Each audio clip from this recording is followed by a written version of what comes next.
Ātri paskriet nevarēt. Vajadzēs iet. Iestaigās ir. Ātri paskriet nevarēs, jo cilvēki daudz būs, ja? Jā, un tā, ka varēs sākt skriet, tad tikai nevajag 1 kilometru, kad varēs sākt skriet, nevajag viņu pirmāk skriet. 1 kilometru vajag ieskriet, 1 ieieties, izstiepties, 2 kilometru ieskrieties, 3 kilometrā vajag iestādīt to tempu, ko jūs visu laiku skriesiet. Atrast to tempu. Un tad neko nevar atliekt uz beigām. Maratonā nevar teikt, ka uz beigā jūs atnāksiet un teikt, ka jūs pieliksiet. Tur ir līkne tikai lejupējoša. Tāpat ar ēdiens ir tikai lejupējoši. Ko tas nozīmē lejupējoši? Enerģijas būs mazāk un mazāk, lai jūs cik ēdīsiet, spēlējies un enerģijas paliks mazāk un mazāk. Neskatoties, kad būs 10 želējas būs ilgi. Jūs ēdot želējas uz spēku nepiaudzēsiet. Jūs viņš vienalga kritīsies, bet ja kritīs, viņi vajag tikai bišķi pieturēt, lai viņi nekritīs strauji. Ja tā vai tā. Un jūs domājat, ka jūs otrā pusē, distances pusē jūs pieliksiet, jūs neko nepieliksiet. Skrieniet, cik jūs variet un pēc tam pa visu.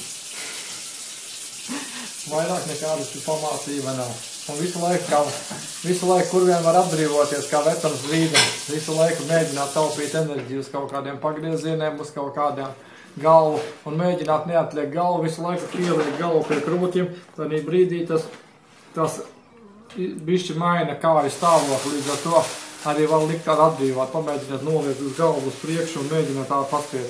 Atbrīvot ik pa brīdim rokas. Jo jebkurš muskulis, jebkurš saspringzinājums sirdīs lodzi, jebkuru muskuli mēģiniet atbrīvot, jebkuru muskuli, vai tā ir steja ik pa brīdim šķobās un smaidīt un gribās un tik forši un nekas nesāp pilnīgi un rokas tur nekas arī tā vispār pakratīt, atbrīvot un jo brīvāks riesiet, jo vieglāk būs. Grūti būs tā vai tā.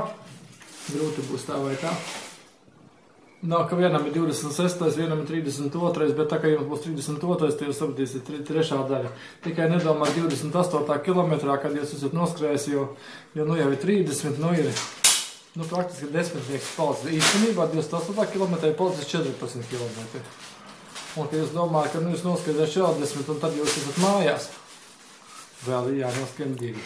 Tie ir paši grūtāki. Vieni jānoskrien pēdējais kilometrs jau aiznesīsies ļoti viegli. Tas jau jūs zināsiet, ka būs kilometrs, bet kilometri 5, 6, 10, ap to arī grozīsies tā visa lieta. Bet ja jūs dabūsiet baigo rezultātu un izskriesiet līdz kādam 32 kilometram kaut kādu baigo rēķinu, tad jūs atnāksiet kaut vai kājās. Un 4 stundās jūs varat iet ar kājām. Ja jūs būsiet kārtīgi skrējuši pirmo pusi, jūs nedomājat to, ka man jātaupās uz otro pusi, skrieniet, kamēr variet.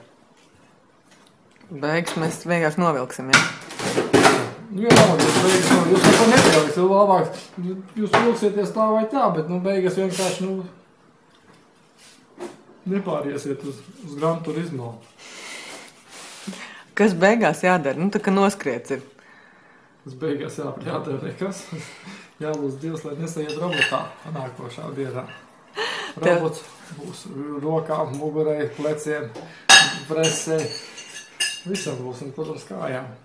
Kā 3. dienā var jau sāk staigāt. Tas ir tā kā sievietē kā dzemdības. Kad noskriesiet, tad jūs tai brīdi liksiet vairāk nekad. Bet paies kāds laiks, tad atpakaļ gribēsiet skriet.